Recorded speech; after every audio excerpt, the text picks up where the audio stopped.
Hey, and welcome back. It's Monday. I hope your week is off to a great start. Last week was very busy for us. We had court in Horry and in Georgetown. So our first case up for trial in Georgetown was Malcolm Archie. He's 35 years old. He had a tremendous amount of cocaine and fentanyl, and he went to trial and got 33 years.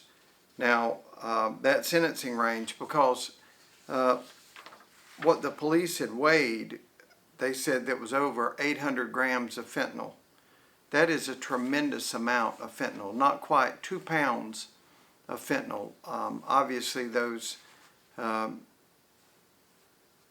experts telling you how many people it could kill, it was a huge amount. And just a microscopic part of fentanyl is enough for lethal overdose. So that was a ton of fentanyl. I don't know how that we've ever seen that much before.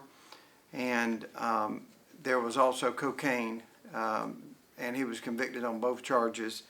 The sentencing range for the fentanyl was between 25 years and 40 years. So I think that's where the judge come up. It's right in the middle between 25 and 40. That's where the 33 came in. He was also given 25 years for the cocaine, and that, of course, runs concurrent. But he was given plea offers all along the way, and in federal court and in state court all across the nation. Acceptance of responsibility is a big thing. If you come in and say, Your Honor, I did it, you're going to get much lower amounts than if you go to trial and then it's proven that you did it.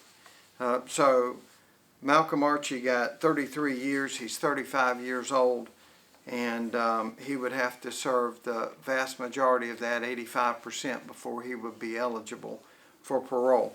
That was Angela Lane and Dylan Bagnall in Georgetown. They did a tremendous job, and of course Georgetown's getting some of the same charges that we get in Horry. Myrtle Beach guy at a guilty plea.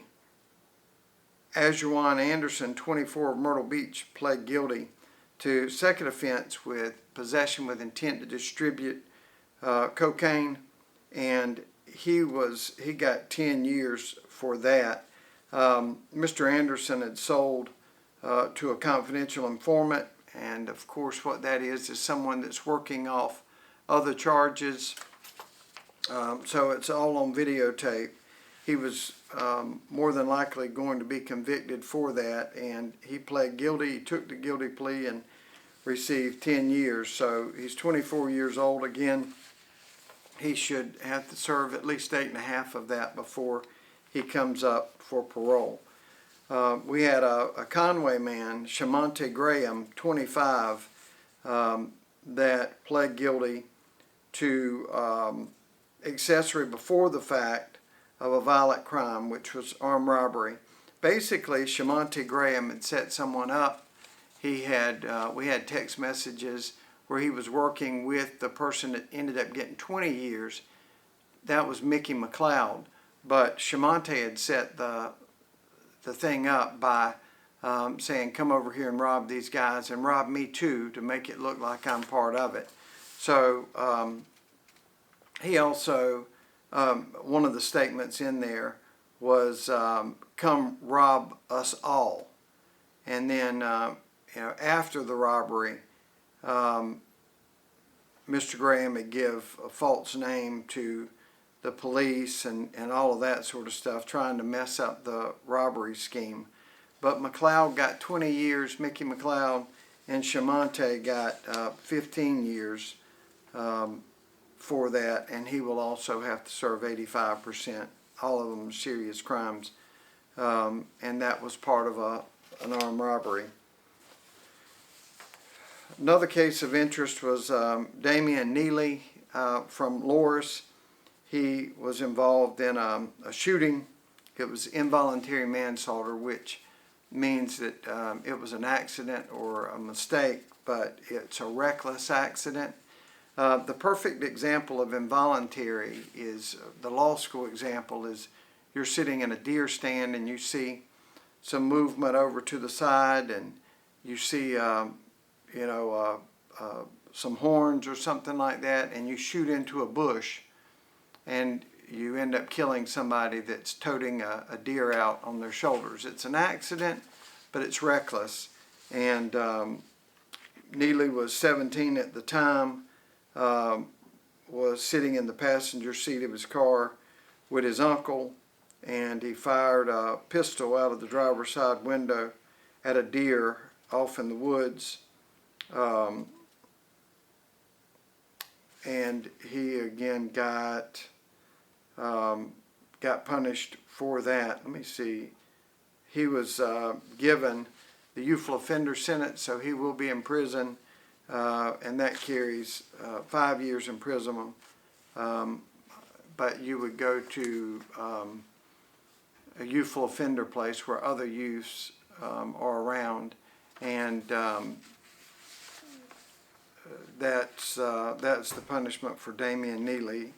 That is available for anybody that's between the age of 17 and 25 that commits a nonviolent offense. I know you say, well, how can shooting someone be nonviolent? Well, the only thing that makes it nonviolent is that it's involuntary. It's an accident, and so that's how that came about.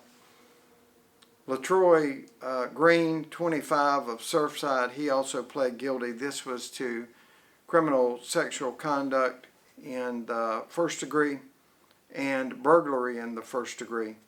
And he was sentenced to 16 years in prison for each of those charges, and they will run concurrently. So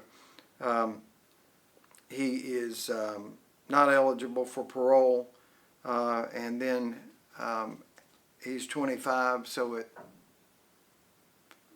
when he's in his about 40, he would get out, and then he would have to register as a sex offender. But burglary first is entering a place that people live at, a dwelling, with the intent to commit a crime in there, and doing so while it's either nighttime or armed with a weapon, or you injure somebody, and that's of course where the CSC came in, or the rape came in. But his plea gained him 16 years. The burglary carries up to life in prison, and the CSC I think carries up to 30 years. So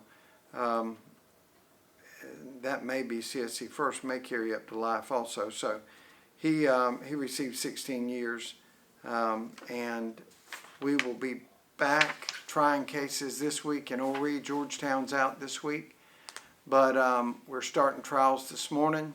There'll be 2 trial terms going on, 2 different judges, and then 1 plea judge. So it'll be very busy in Horry this week. I'll be here to update you next Monday. Have a great week.